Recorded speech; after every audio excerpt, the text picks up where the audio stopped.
बिहार का शिक्षा विभाग पिछले कई महीनों से अलग अलग कारणों के कारण सुर्खियों में रहा है। के पाठक से लेकर वर्तमान अपर मुख्य सचिव एस सिद्धार्थ के कार्यकाल के बीच कई दफे विभाग की आलोचना हुई तो कई दफे विभाग के द्वारा की गई पहल पर प्रशंसा भी हुई, लेकिन एक बार फिर से शिक्षा विभाग पर सवाल उठ रहे हैं। दरअसल मदरसा डेवलपमेंट ऑर्गेनाइजेशन की ओर से यह दावा किया जा रहा है कि बिहार के मुख्यमंत्री नीतीश कुमार ने यह वादा किया था कि जो सुख सुविधा सरकारी नियोजित शिक्षकों को दी जाती है वही सुख सुविधा मदरसा शिक्षकों को दी जाएगी, लेकिन शिक्षा विभाग के पदाधिकारी की अनदेखी के कारण मुख्यमंत्री नीतीश कुमार की बातों की अवहेलना की गई और अभी तक उस बात पर पहल नहीं की गई। यहां तक कि पटना हाईकोर्ट की बातों की भी अवहेलना की गई। पटना हाईकोर्ट ने भी आदेश दिया कि चिकित्सा भत्ता हो, वेतन वृद्धि भत्ता हो या फिर आवास भत्ता हो, उसको लागू किया जाए। हम इस बात से इनकार नहीं कर रहे हैं कि माननीय मुख्यमंत्री ने अल्पसंख्यक के लिए कोई काम नहीं किया, बहुत काम किया उन्होंने शुरुआत के दौर में, लेकिन उसके बाद से पता नहीं उनके साथ में क्या मजबूरी होगी कि वो हमारे हर समस्याओं को वो नजरअंदाज कर रहे हैं। अभी आपको याद होगा कि इंक्रीमेंट मेडिकल वार्षिक वेतन वृद्धि और चिकित्सा भत्ता आवास भत्ता के लिए माननीय उच्च न्यायालय का एक आदेश भी आया था उसमें कि इन जो मदरसा में जो शिक्षक हैं उनको स्कूल के नियोजित शिक्षकों के समान सुविधा दी जाए। माननीय उच्च न्यायालय के आदेश को भी शिक्षा विभाग ने निरस्त कर दिया। तो ये क्या कहा जा सकता है इसको? इसलिए हम लोग ये मांग कर रहे हैं इस प्रेस वार्ता के माध्यम से माननीय मुख्यमंत्री से कि आप स्वयं इसमें दिलचस्पी लें, वरना आपके छवि को धूमिल किया जा रहा है और हमारे खिलाफ आपको बरगलाया जा रहा है। कहीं ना कहीं यही मजबूरी है जिस वजह से हमें नजरअंदाज किया जा रहा है। 1942 मदरसे में कम से कम 55 से 60 मदारिस ऐसे हैं जहां एक भी टीचर नहीं। उनका क्या होगा? वो मदारिस तो बंद हो गए।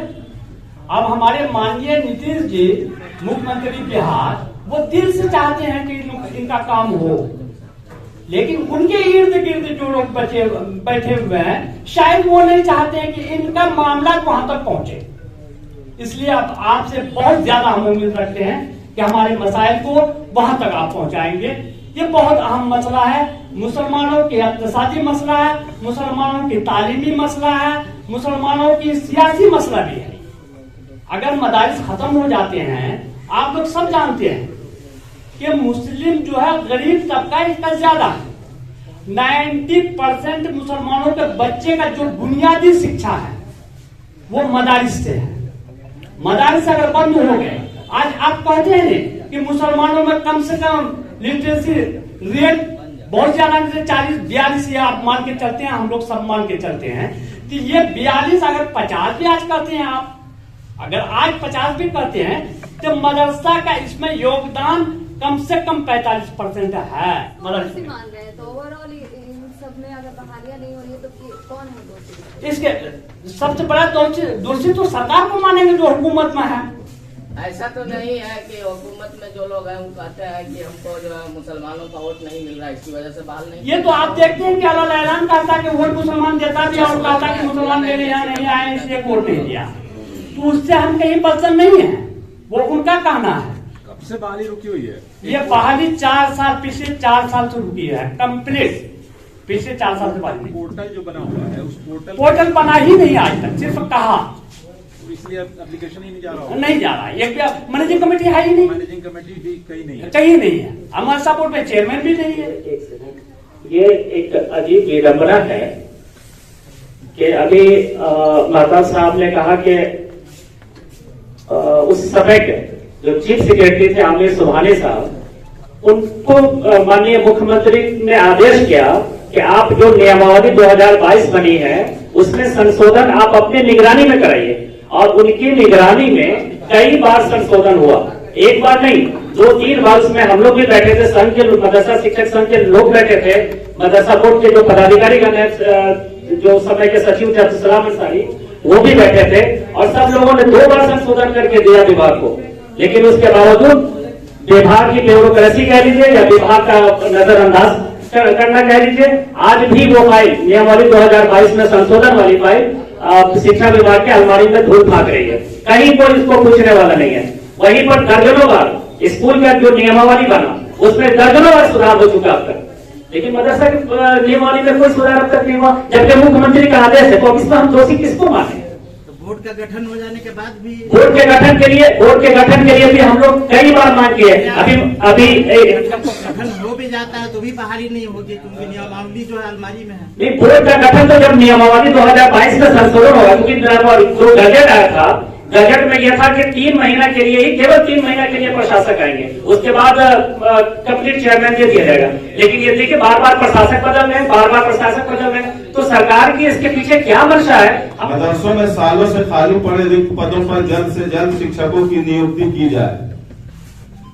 मदरसा विज्ञान शिक्षकों का सामान्य शिक्षकों के साथ समायोजन किया जाए। और आखिरी पॉइंट हमारा है बिहार मदरसा बोर्ड नियमावली 2022 में जल्द से जल्द संशोधन किया जाए। देखिए, बहाली को लेके नोटिफिकेशन 2022 ये अभी तस्करा कर रहे थे, उस पर दरअसल सरकार ने एक पोर्टल बनाने की बात किया है। ये 19 अप्रैल 2022 को ये गजट आया है, उसमें सरकार ने कहा और पूरे बोर्ड को भंग किया। सबसे पहले तो बोर्ड ही को भंग कर दिया उसने। बोर्ड को भंग करते हुए कहा कि हम पोर्टल बनाएंगे और पोर्टल शिक्षा विभाग बनाएगा और वो परमिशन देगा, वो अप्लाई करेगा। हर मदरसा जिनके यहाँ टीचर होना है वो वहाँ डीओ के माध्यम से सचिवालय में शिक्षा विभाग में अप्लाई करेगा। शिक्षा विभाग फिर परमिशन देगा मदरसा बोर्ड को, अब मदरसा बोर्ड परमिशन फिर देगा मैनेजिंग कमेटी को। एक लंबा चौड़ा इसका मिसाल हम देते हैं आपको कि मदरसा इस्लामिया शमसुल हुदा में जो भी बहालियां होती हैं तो वो बीपीएससी से होती है और बीपीएससी को भेजती है ये वैकेंसी वो शिक्षा विभाग। हालत ये है कि 22 वहां पर ये है ओहदा है, 22 में आज सिर्फ 3 टीचर हैं, 22 में सिर्फ 3 टीचर हैं जो फुल्ली गवर्नमेंट इदारा है, फुल्ली गवर्नमेंट, जिस तरह जिला स्कूल पहले हुआ करते थे और उसी कैटेगरी को मदरसा है। तो वहां की स्थिति उन्होंने ये कर दिया है, यहाँ मैनेजिंग कमेटी को खत्म करना है, मैनेजिंग कमेटी को खत्म कर देना है, मदरसा बोर्ड को खत्म कर देना है, वो सीधे एजुकेशन डिपार्टमेंट से होते हुए मदरसा बोर्ड आना है, फिर मैनेजिंग कमेटी पर पहुंचना है। तो ये बात बहुत साफ है।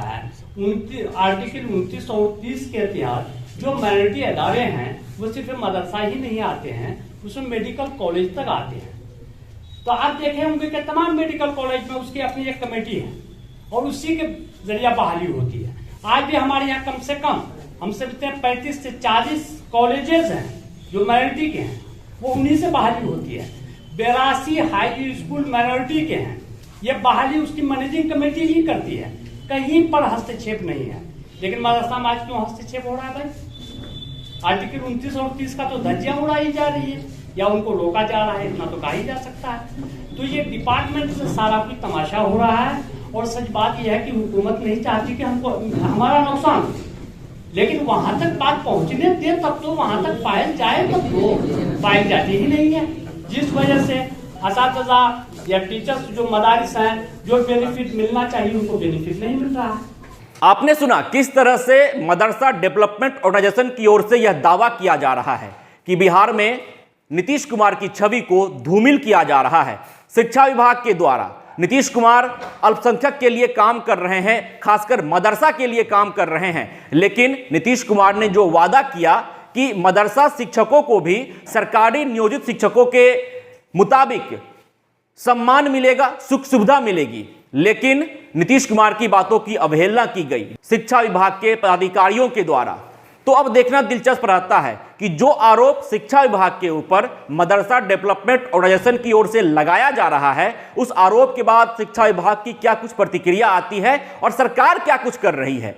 क्योंकि मदरसा डेवलपमेंट ऑर्गेनाइजेशन यह दावा कर रहा है, लगातार इस बात को कह रहा है कि नीतीश कुमार काम कर रहे हैं और नीतीश कुमार ने वादा भी किया, लेकिन शिक्षा विभाग के पदाधिकारी उनकी बात को नहीं मान रहे हैं। पदाधिकारी लगातार अवहेलना कर रहे हैं, यहां तक कि जो प्रखंड लेवल के पदाधिकारी होते हैं बीईओ, उनके द्वारा भी लगातार अवहेलना की जा रही है। कुल मिलाकर मदरसा डेवलपमेंट ऑर्गेनाइजेशन की ओर से यह बातें कही जा रही है कि नीतीश कुमार की छवि को धूमिल किया जा रहा है बिहार सरकार शिक्षा विभाग के पदाधिकारियों के द्वारा। तो अब देखना दिलचस्प रहता है कि जो आरोप शिक्षा विभाग के ऊपर लगाए जा रहे हैं, उस आरोप के बाद शिक्षा विभाग की क्या कुछ प्रतिक्रिया होती है।